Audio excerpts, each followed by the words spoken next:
우리에게 주시는 하나님의 말씀 데살로니가전서 5장 18절 함께 한 목소리로 봉독합니다. 모든 일에 감사하십시오. 이것이 그리스도 예수 안에서 여러분에게 바라시는 하나님의 뜻입니다. 이는 하나님의 말씀입니다. 하나님 감사합니다. 아멘. 2024년 추수감사주의를 맞아 함께 말씀을 나누며 먼저 질문 하나부터 시작을 하겠습니다. 감사하다의 반대말은 무엇이라 생각이 됩니까? 감사하다의 반대말, 원망하다, 불평하다. 미우라 아야코를 아시지요? 그녀는 빙점이라는 소설의 작가로 널리 알려진 일본의 저자입니다. 그녀는 그의 수필집에서 은혜에 익숙해지는 것을 조심하자, 은혜에 익숙해지는 것은 무서운 것이다, 이런 말을 했습니다. 그 이유에 대해서 그는 말하기를, 나는 오랫동안 병원에 입원해 있었는데 그동안 문병 오는 손님들로부터 선물 받는 일에 자기도 모르게 익숙해졌다. 그런데 어느 날 오랜만에 찾아온 친구가 아무것도 가지고 오지 않았다. 아마 물건 대신 봉투를 준비해 왔겠지. 봉투를 주고 가는 사람도 있으니까 하고 생각했는데 오랫동안 이야기하다가 그럼 몸 조심해요 하고 돌아갔다. 아마 봉투 내놓는 것을 깜빡 잊어버리고 가다가 깨닫고 황급히 되돌아오리라 생각했다. 그러나 그 친구는 돌아오지 않았다. 지독한 구두쇠구나 하는 생각이 들자 그때 나는 비로소 깨닫기를, 나도 모르는 사이에 거지같이 얻기를 좋아하는 자로 변해 있음을 알고 놀랐다. 여러 번 받는 선물에 익숙해진 것이 이제는 당연한 것으로 여기는 자기가 되어 있음을 알고 선물 받는데 익숙해지지 않도록 조심해야 되겠다, 이런 이야기를 한 것입니다. 그는 또 이런 말을 했습니다. 병약한 자기와 결혼해준 남편이 무척이나 고마웠는데 결혼 생활에 익숙해진 지금은 처음에 그 고마움이 다 사라지고 화를 내거나 제 멋대로 행동하는 버릇없는 여편네가 되어버리고 말았다. 익숙해진다는 것은 이처럼 무서운 것이다. 여러분 어떻습니까? 기술은 익숙할수록 좋잖아요. 그러나 미우라 아야코의 말처럼 은혜에 익숙해지는 것은 얼마나 무서운지 몰라요. 은혜에 익숙해지는 것은 고마움에 대한 무감각으로, 더 나아가 버릇없고 천박한 사람으로 변질되기 때문이잖아요. 자, 그런 의미에서 제가 서두에 물었던 감사의 반대말은 뭐라고요?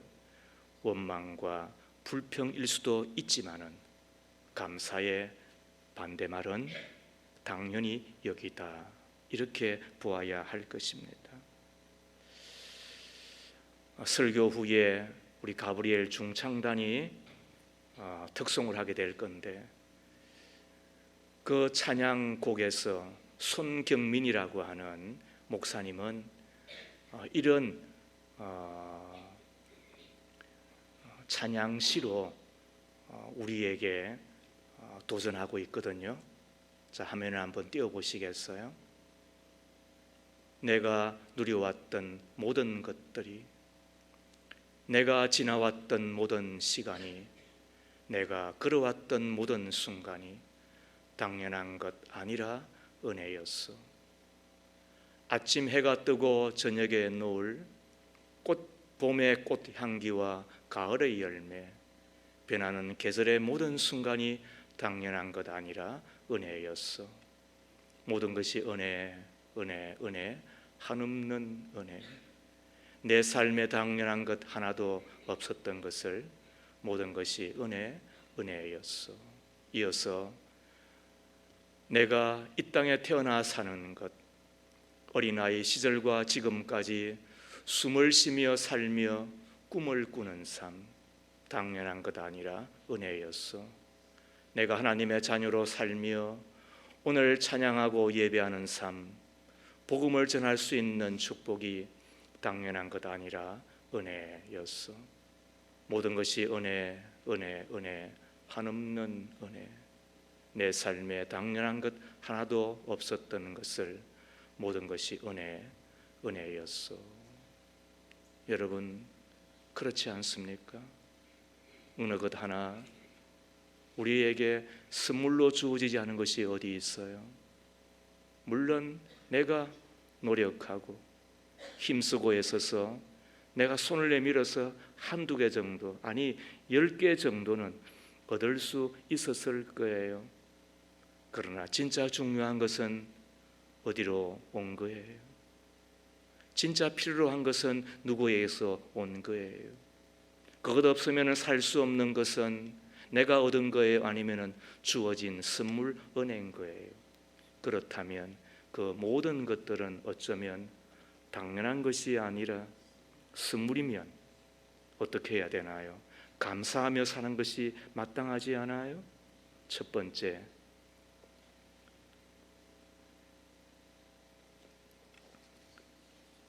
감사는 사람의 마땅한 도리입니다.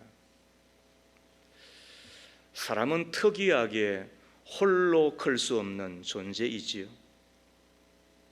한 살이 넘어서야 겨우 일어서는 우리들입니다. 그렇게 일어설 수 있을 때까지 몇 번 넘어져야 될까 조사를 해보았더니 기본적으로 1000번을 넘어졌다 다시 일어서기를 반복한다고 합니다.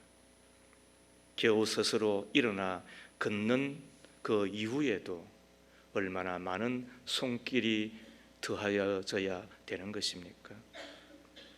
그래서 김완하라고 하는 시인은 엄마라고 하는 시에서 또 이렇게 읊었더라고요. 같이 한번 읽어볼까요?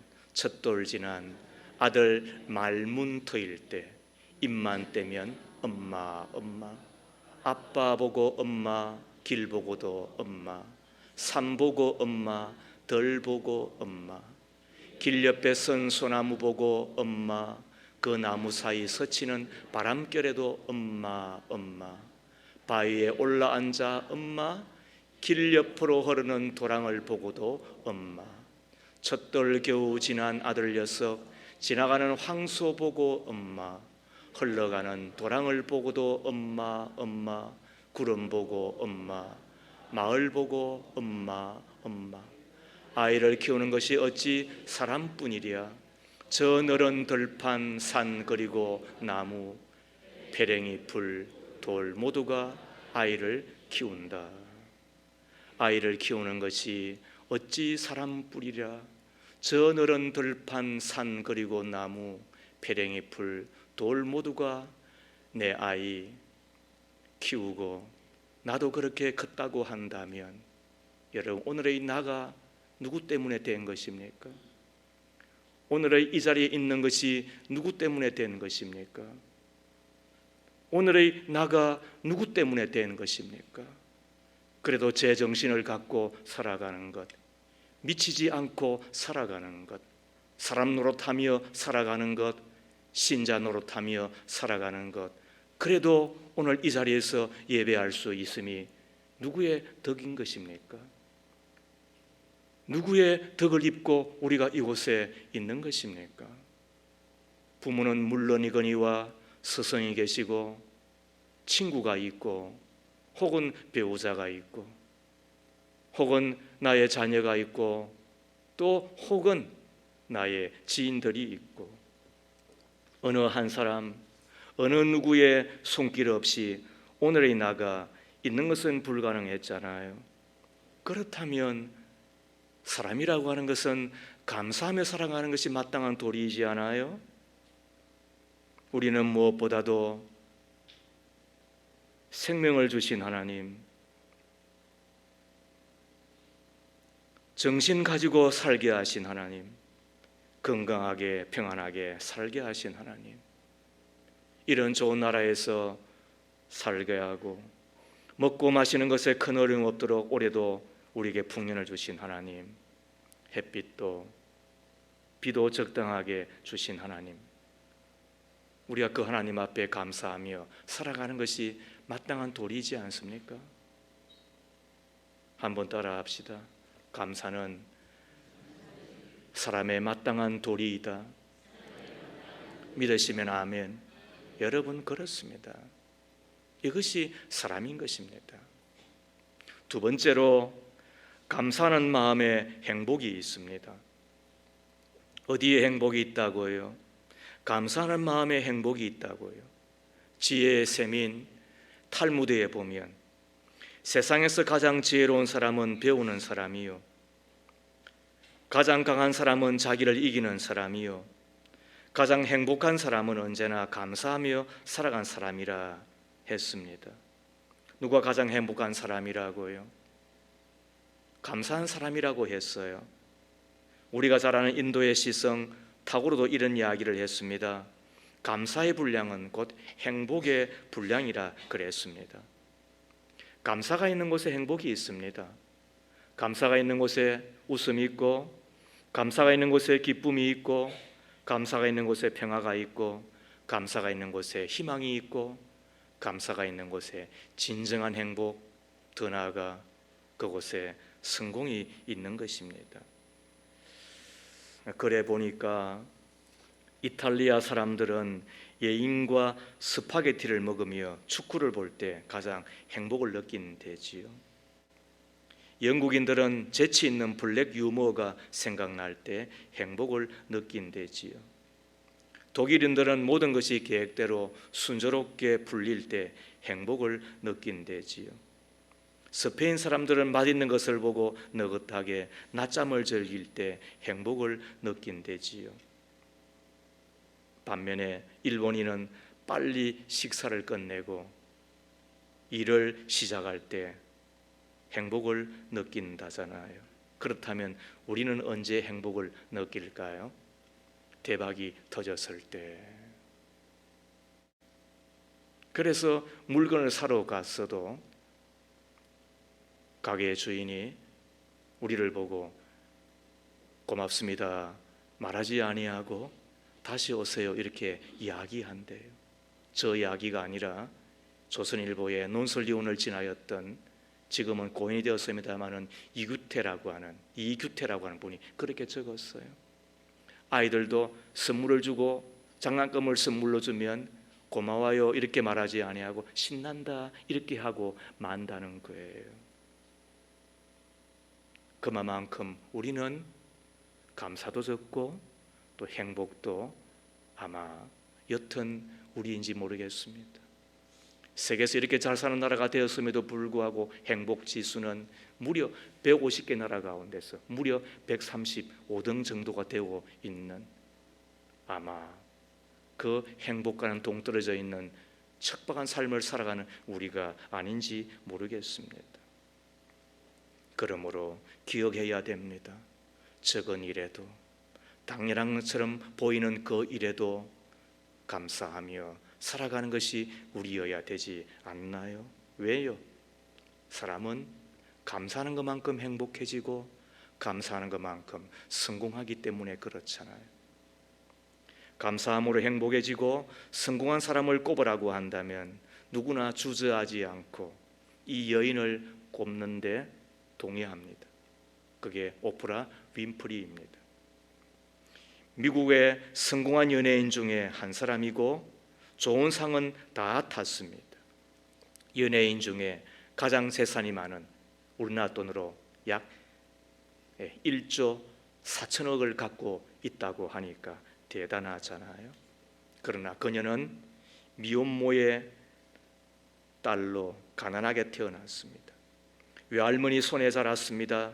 10살을 간 넘겼을 때에 삼촌에게 성폭행을 당합니다. 14살에 아이를 낳습니다. 그리고 그 아이가 2주 만에 죽습니다. 이때 그는 충격을 받아 마약에 손을 댑니다. 마약 중독자가 됩니다. 얼마나 살이 쪘는지 그 여인이 무려 107kg가 되었습니다. 폐인이 되어 갔습니다. 이런 그녀에게 삶의 전환점이 찾아왔는데 그것은 얼굴도 모르는 친아버지가 자기에게 다가온 것입니다. 그리고는 그분을 통하여서 예수님을 믿게 되었습니다. 성경을 읽습니다. 성경을 암송합니다. 그리고 17살에 방송국에 취직하게 되고 20살에 조그마한 시골 방송국의 진행을 맡는 앵커가 됩니다. 이때 그녀는 너무너무 감사했습니다. 그래서 그는 매일매일 감사 일기를 쓰기 시작했습니다. 범사에 감사하고 모든 일에 감사하고 끊임없이 감사했습니다. 윈프리의 가장 큰 성공 비결은 바로 이 감사 일기에 있었던 것입니다. 어느 날 적은 그의 감사 일기는 다음과 같습니다. 오늘도 잠자리에서 거뜬하게 일어나게 하신 하나님 감사합니다. 유난히 눈부신 푸른 하늘을 보게 하신 것 감사합니다. 오늘 점심에 맛있는 스파게티를 먹게 해주신 것 감사합니다. 얄미운 직장 동료에게 화를 내지 않은 저의 참을성에 감사합니다. 좋은 책을 읽었는데 그 책을 써준 작가에게 감사합니다. 대단한 것 아닙니다. 그리고 특별한 것 아닙니다. 아주 사소하지만 사소하고 평범한 작은 일이었습니다. 그러나 그는 그것에 감사하는 사람이 되었습니다. 그 작은 감사가 쌓이고 그리고 감사하는 성품이 되고 그리고 그는 성공 인생으로 나아갈 수가 있었던 것입니다.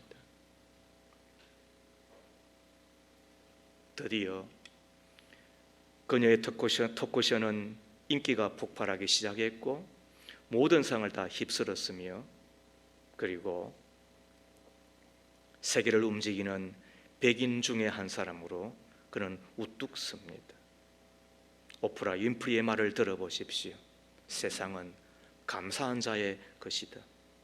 내 인생에서 어떤 일이 일어나거든 감사하는 법을 배웠을 때, 내 인생에서 어떤 일이 일어나든 감사하는 법을 배웠을 때 기회와 사람들의 관계와 부까지도 내게로 다가왔다. 감사해야 할 것에 제대로 감사를 표하는 것, 역경과 고통과 슬픔 같은 쉽게 감사하기 어려운 것에도 기꺼이 감사할 때 인생은 분명 천국이 된다. 사랑하는 여러분, 행복의 비결이 어디 있다고요? 성공의 길이 어디 있다고요? 바로 감사하는 데 있는 겁니다. 친구에게 감사해 보세요. 그럼 친구는 아마 풍성한 우정을 우리 가운데 베풀어 줄 거예요. 부모에게도 감사해 보세요. 그러면 더 많은 것을 주려고 할 거예요. 이웃에게 감사할 때 그 이웃은 더 많은 온정을 베풀려고 하겠지요.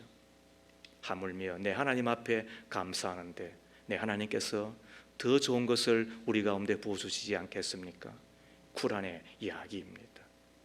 그러므로 우리는 어떻게 해야 되나요? 따라하겠습니다. 감사합니다. 고맙습니다. 하나님 참 감사합니다. 입에 발린 소리 하지 말고요. 입에 발린 소리 하지 말고요. 그리고 따라만 하고도 하지 말고요.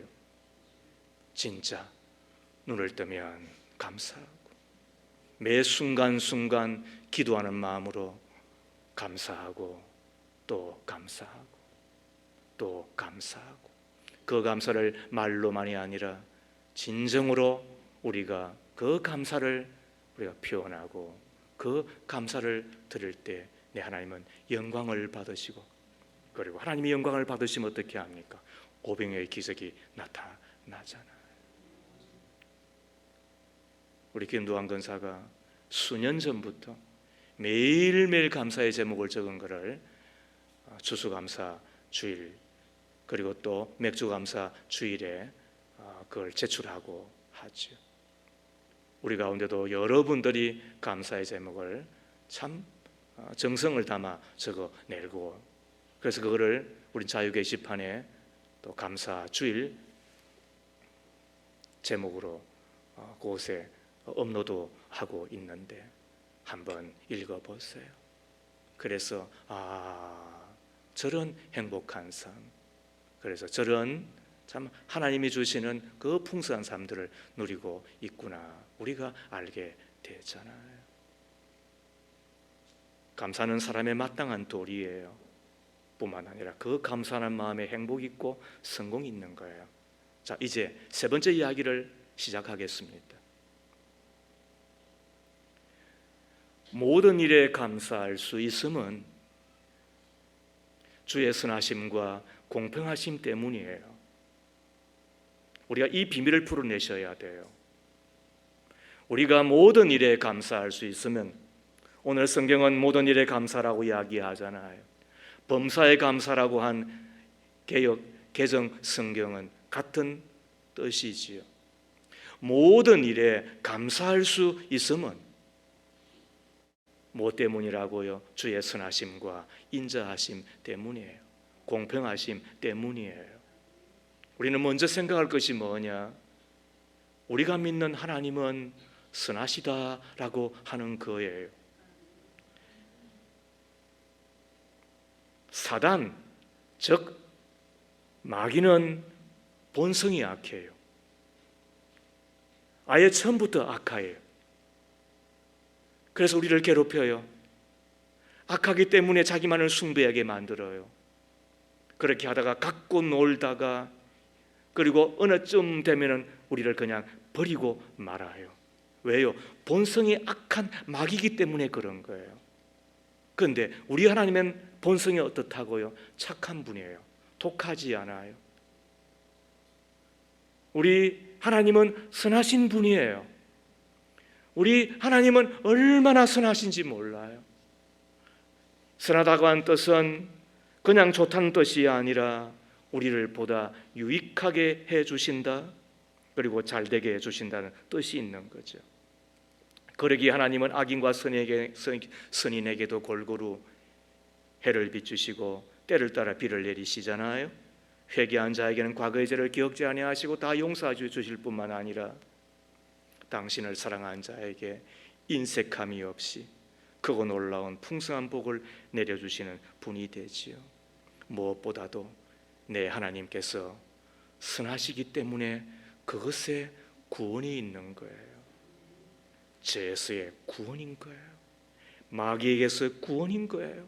지옥에서의 구원인 거예요. 왜요? 하나님은 선하시기 때문에 그런 거예요. 우리는 다니엘 기도회가 계속되는 가운데 어제 배우 권오중 씨 간증을 함께 들었어요. 그 간증 가운데 자기 아들 이야기가 나왔는데, 그 아들은 한국에는 유일한 그 장애, 파키스탄에만 몇 명 정도가 있고 전 세계적으로도 아마 거의 없다는 거예요. 유전병인데 그걸 고치려고 하면 한 1,000억 들면 되지 않겠나, 본인의 입으로 이야기를 한 것을 보면 아마 그 장애는 안 되는가 봐요. 근데 그 장애가 뭐냐? 서서히 이 자기의 아이의 근육이 굳어져서는 이제는 잘 걷지도 못하고 팔도 못 움직이고, 어제 우리 찬양을 들어봤는데 이 기관지, 이 성대 근육도 자꾸 굳어지니까 이제 말도 못하게 되는, 그렇게 해서 이 세상을 떠나는 그 장애라고 이야기를 하죠. 생각해 본 거예요. 왜 저 가정에 저런 장애 아들을 태어나게 하시는 걸까? 그리고 저 장애 아들 때문에 왜 저렇게 고통을 당하게 하는 걸까? 세상에는 더 악한 이들도 있잖아요. 비교가 되어지지 않는 그런 악하고 독한 사람들이 왜 없겠어요? 그런데 그 가정은 무사하고 무탈한데, 그래도 저 가정이 그래도 그거에 비하면 낫지 않나. 그런데도 불구하고 저런 이해되어지지 않는 정도가 아니라 감당할 수 없는 저와 같은 장애 아들을 허락하는 것은 뭘까? 이런 생각을 해보게 되었지요. 권호중 배우는 본인의 잘못 때문이라고, 음주, 가무, 방탕한 삶 때문이라고. 그러나 저는 처음부터 끝까지 좀 다른 생각을 하면서 저는 들었어요. 그 권호중 배우의 아내가 서서 간증을 했다고 한다면 아마 저는 다르게 이야기했으리라고 생각합니다. 내 가정이 사대나되는 믿음의 가문인데도 불구하고 아무튼 실수이든 어떤 연유든 간에 불신 결혼하고 그리하여 믿음을 배반하였던 것 때문에 하나님이 나에게 이런, 내 가정에 이런 고통을 주신 것 아닌가. 아내는 그렇게 간증했으리라고 생각을 하는 거예요. 그렇다고 해서 여러분 오해는 하지 말아요.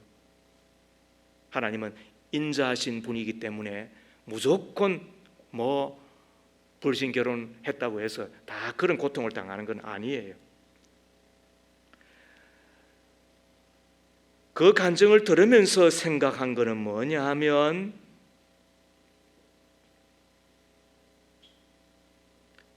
권호중 배우가 간증을 하든 그의 아내가 간증을 한다는 것을 가정을 하든 아무튼 그 간증의 결론은 다른 것이 아니라 하나님께서 나를 구원하시기 위하여 나의 가장 큰 약점 그리고 나의 가장 사랑스러운 내 아이를 통하여 나를 불러주셨습니다. 이것이 그 간증이었다는 거지요. 폐일언하고 저는 여기에서 이렇게 생각한 거예요. 하나님은 진짜 별짓을 다해서라도 당신의 택한 자를 구원하시려고 하는 거구나. 여러분 여기서 하나님이 별짓을 다한다는 말이 무슨 말이에요? 그게 하나님의 선하심인 거예요. 우리는 이해되어지질 않아요. 나는 어떤 때는 왜 이렇게까지 그런 하소연이 그리고 그런 반발이 일어날 수 있어요. 그러나 진짜 천국을 안다고 한다면 진짜 하나님이 주시는 그 영생 천국이 얼마나 대단하고 얼마나 신비롭고 얼마나 놀라운 것인지를 안다고 한다면 하나님은 별짓을 다해서라도 나를 죄에서 구원하시려고 하시는구나. 이것이 뭐다고? 이것이 하나님의 선하심인 거예요. 하나님의 선하심 때문에 나를 구원하시는데 죄에서, 하나님의 선하심 때문에 나를 구원하시는데 나를 마귀에게서, 하나님은 나를 구원하시려고 하는데 나를 그 악함 지옥에서 나를 구원해내는, 건지시는 그것이 구원이잖아요. 하나님은 그래서 나를 구원하시고 그 다음에 죄에서만이 아니라 가난해서, 질병에서, 누추함에서, 땅에서, 약함에서 나를 건지시고 그리고 어디로 인도한다고요? 우리가 매주일마다 함께 인사하는 샬롬으로 인도한다는 거예요. 아시겠습니까? 이것이 구원인 거예요. 이것은 어디에서 근거를 하고 있다고요? 하나님의 선하심에 근거하고 있는 거예요. 나를 죄에서 구원하여 주셔서 생명 얻게 해주시는 것, 나를 지옥에서 건져주셔서 천국으로 가게 해주시는 것뿐만이 아니라 질병에서 구원하시고 가난에서 구원하시고 누추함에서 구원하시고 약함에서 구원하시고 땅에서 구원하시고 나를 갖가지 부조리와 불합리에서 나를 건지시고 구원하셔서 샬롬으로, 그리하여 하나님의 그 선하심 때문에 가난이 변하여 부유가 될 거예요. 질병이 변하여 건강이 될 거예요. 약함이 변하여 강함이 될 거예요. 땅이 변하여 하늘이 될 거예요.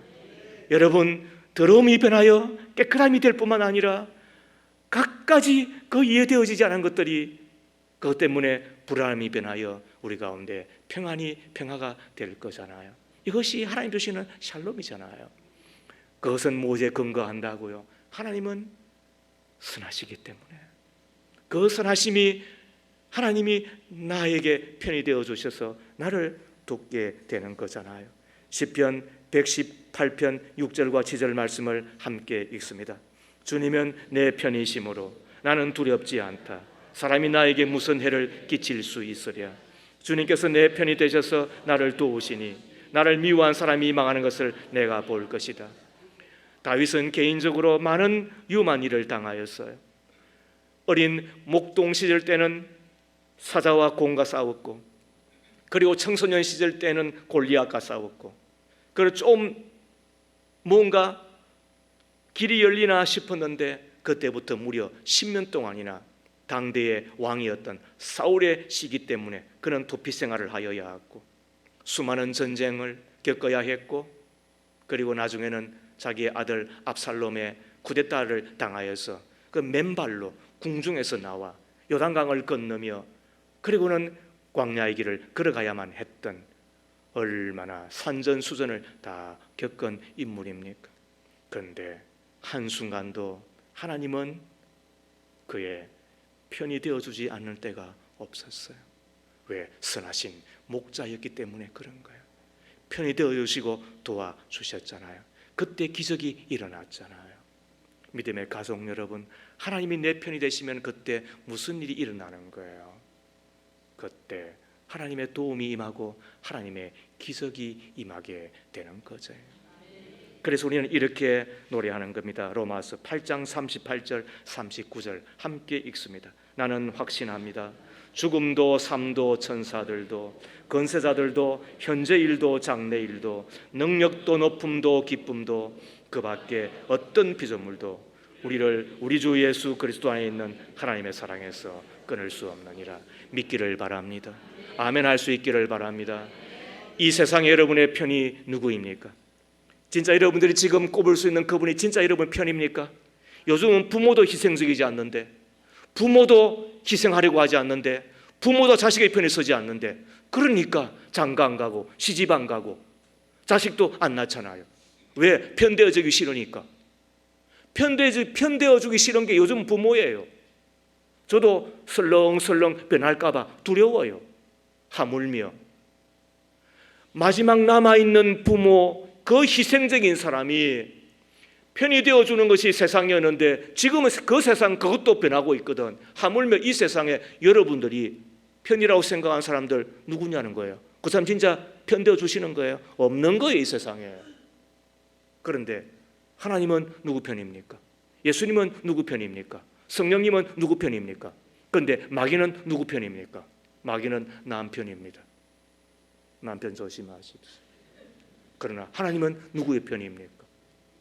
예수님은 누구의 편입니까? 성령님은 누구의 편입니까? 그러므로 우리가 모든 일에 감사할 수밖에 없으면 하나님의 선하심이 나를 구원하셨고 나를 모든 근에서 건져주셔서 샬롬으로 인도해 주실 뿐만 아니라 내 편이 되시니까 나를 도우시고 그리고 편이 되시니까 하나님의 기적이 나타난 줄 우리가 믿음으로, 그래서 아멘할 뿐만 아니라 모든 일에 합력하여 선이 되고 복이 되어 나에게 안겨줄 줄 믿음으로 우리는 감사할 수밖에 없잖아요. 뿐만 아니라 우리가 믿는 하나님은 어떤 분이라고요? 공평하신 분이에요. 세상 사람들은 그렇게 이야기를 합니다. 어떻게 세상이 공평하냐고, 어떻게 인생이 공평하냐고. 하나님을 모르는 사람은 세상은 엉망진창이고 부조리와 모순거리고 불합리로 가득 차 있는 것처럼 느껴질 거예요. 그러나 하나님을 믿고 세상을 바라보면 다르게 보입니다. 아니, 세상은 공평하고 인생은 지극히 공평합니다. 유대인들의 격언에 보면 하나님의 손에는 항상 저울이 달려있다 그랬어요. 하나님께서는 누구에게는 많은 것을 주시고 누구에게는 적게 주고 그러지 않는다는 거예요. 하나님께서는 이유 없이 누구를 특별히 미워하거나 이유 없이 특별히 누구를 더 사랑하는 그런 하나님이 아니라는 거예요. 하나님은 누구를 다 사랑하시고 골고루 나누어 주시는 그래서 공평하신 하나님이다라는 뜻이 하나님의 손에는 항상 저울이 들려있다는 그런 뜻이 되잖아요. 자, 그런 의미에서 세 가지를 보십시다. 하나님은 공평하시기 때문에 심은 대로 거둡니다. 콩을 심으면 콩이 나죠. 팥을 심으면 팥이 나죠. 적게 심으면 적게 나죠. 많이 심으면 많이 나죠. 악한 것을 심으면 악이 나죠. 선한 것을 심으면 선이 나죠. 그런 의미에서 우리는 심지 않고 거두려고 하는 그 심보 때문에 하나님이 우리가 불의하고 하나님이 공정하지 않은 것처럼 느껴지지만은, 그러나 심으며 살아간 사람은 결코 하나님은 불공평하지 않아요. 세상은 결코 불공평하지 않아요. 다만 뭐 하려고 하기 때문에, 심지 않고 거두려고 하는 그 더러운 심보 때문에 하나님이 그렇게 보일 뿐인 거예요. 이 땅에서 자신만을 위해서 심으면 육체밖에는 거둘 것이 없을 거예요. 그러나 이 땅에 살아가지만 하늘을 바라보며 하나님과 복음을 위하여, 교회를 위하여 심으면 영생 천국과 함께 이 땅에서도 하나님이 주시는 복을 우리가 거두게 될 것인데, 왜요? 하나님은 공평하시기 때문에 그런 거예요. 뿐만 아니라 하나님은 한 사람에게 모든 것을 다 주시지 않아요. 어떤 사람에게는 이것을 많이 준 듯하지요. 그러나 그에게도 없는 것이 있어요. 어떤 사람에게는 이것이 없는 듯해요. 그러나 자세히 살펴보면 이것도 없는 것이 아니에요. 다른 것이 있는 거예요. 미국의 35대 대통령이 케네디예요. 그 케네디의 어머니가 큰아들은 총에 맞아 죽고 작은 아들도 총에 맞아 죽었을 때 이렇게 말했다잖아요. 하나님은 결코 한 사람에게 모든 것을 다 맡기지 않는다는 것을 나는 오늘에야 깨달았습니다. 너무 늦게 깨달았잖아요. 그러나 그 늦은 깨달음도 다행이잖아요. 아직도 이것을 모르면은 그래서 원망하고 불평하고 하나님을 탓하며 세상을 확 불질러 버리고 싶다고 이야기할 거예요. 심지 아니하고 거두려고 하는 그 더러운 심보 때문에 세상은 늘 불공평하지요. 더 나아가 하나님은 한 사람에게 모든 것을 다 맡기지 않는다는 것을 모르기 때문에 세상은 엉망진창처럼 느껴지는 거예요. 그러나 하나님은 공평하시기 때문에 한 사람에게 다 맡기지는 않아요.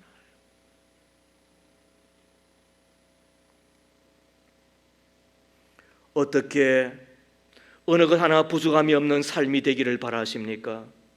부족한 것이 없고 고민도 없고 어떻게 그러면 사람이겠습니까?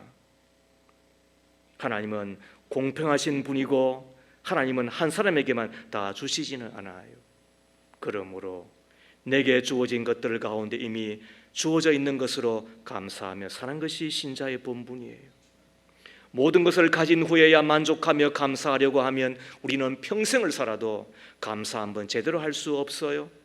만족이나 기쁨 한 번도 누리지 못하는 지옥 인생이 되고 생을 마감하게 될 거예요. 하나님은 한 사람에게 다 주시지는 않아요. 공평하시기 때문에.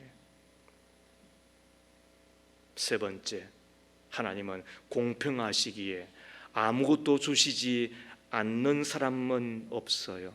우리가 이것도 알아야 돼요. 그러므로 하나님이 나에게 주신 것이 무엇인가를 찾아야 돼요. 그래야 인생을 재미있게 행복하게 그리고 복되게 살아갈 수가 있는 거예요. 이 대목에 오면 저는 늘 송명희 시인을 등장시킵니다. 그녀는 내성마비 장애를 안고 태어났잖아요. 집은 찢어지게 가난했잖아요. 그에게 모든 것은 불행이요 불평이었지요. 그러나 그가 극동방송을 통하여 예수 그리스도를 만나게 되죠. 하나님을 만나게 되잖아요. 그는 이렇게 노래합니다. 나 가진 재물 없으나, 나 남이 가진 지식 없으나, 나 남에게 있는 건강 있지 않으나, 재물도 없고 지식도 없고 건강도 없으면 병신이지 뭐. 그럼 세상 그냥 자폭하고 말아야 되지 뭐. 다시 읽습니다. 나 가진 재물 없으나, 나 남이 가진 지식 없으나 나 남에게 있는 건강 있지 않으나 나 남이 없는 것 있으니. 누구 때문에요? 나 남이 못 본 것을 보았고 나 남이 듣지 못한 음성 들었고 나 남이 받지 못한 사랑 받았고 나 남이 모르는 것 깨달았네. 그래서 그는 어떻게 노래합니까? 공평하신 하나님이 나 남이 가진 것 없지만 공평하신 하나님이 나 남이 없는 걸 갖게 하셨네. 어쩌면은 가장 불행하고 어쩌면은 가장 불쌍한 한 여인이 예수님 때문에 남에게 있는 재물, 건강, 지식 없지만은 남이 갖고 있지 않는 것 갖게 해주신 그 하나님 때문에 나는 하나님을 공평하신 하나님으로 믿는다고 한다면, 내가 믿는 그 하나님은 나에게 여전히 공평하다고 하는 것을 고백하며 노래하며 살 수 있다고 한다면, 여러분 오늘의 나는 얼마나 그 하나님은 공평하시는 분입니까? 그렇다면 그 공평한 하나님 때문에 우리는 모든 일에 감사한 것이 마땅하지 않습니까? 다시 이야기합니다. 남이 갖고 있지 않는 재물, 건강, 지식 없으나 남이 갖고 있지 않는 것 갖게 해주신 그 하나님 때문에 내가 남이 보지 못하는 것 보고 남이 듣지 못하는 것 듣고 남이 깨닫지 못하는 것 깨닫게 하시는 그 하나님을 내가 믿게 되었다고 한다면, 그 하나님을 내가 공평하다고, 그 하나님은 나에게 여전히 공평하신 분이라고 고백하며 감사하며 사는 것이 마땅하지 않습니까 여러분? 그것도 모든 일에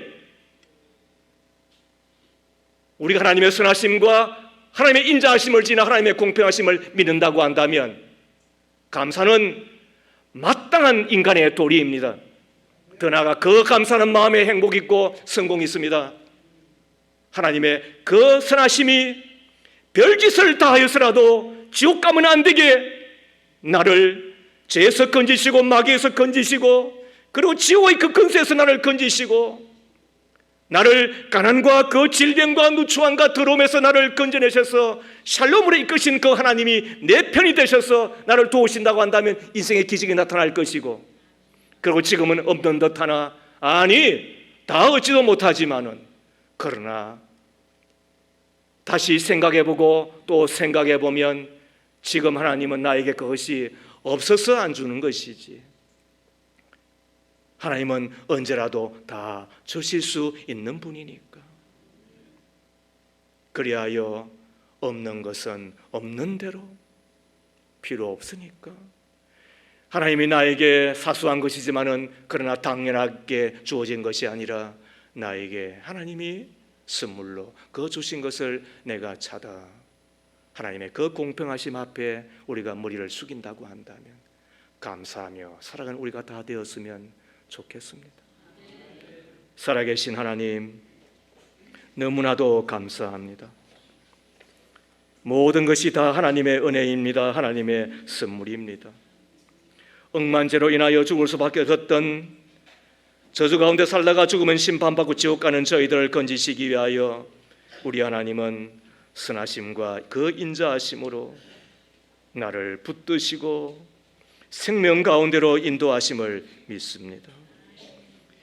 남에게 있는 재물과 건강과 지식이 없는 듯하나 그러나 남이 보지 못한 것 보고 남이 듣지 못한 것 듣고 남이 깨닫지 못하는 것 깨닫고 남에게 없는 것 다 주신 나의 하나님의 그 공평하심 앞에 머리를 숙여 감사를 드립니다. 하나님의 선하심과 하나님의 한없는 그 능력 앞에 무릎을 꿇습니다. 더욱더 주님을 신뢰하며 참 좋으신 나의 하나님을 사랑하며 하나님 앞에 감사하며 사랑하는 우리가 다 되게 하옵소서. 예수님 이름으로 기도합니다. 아멘.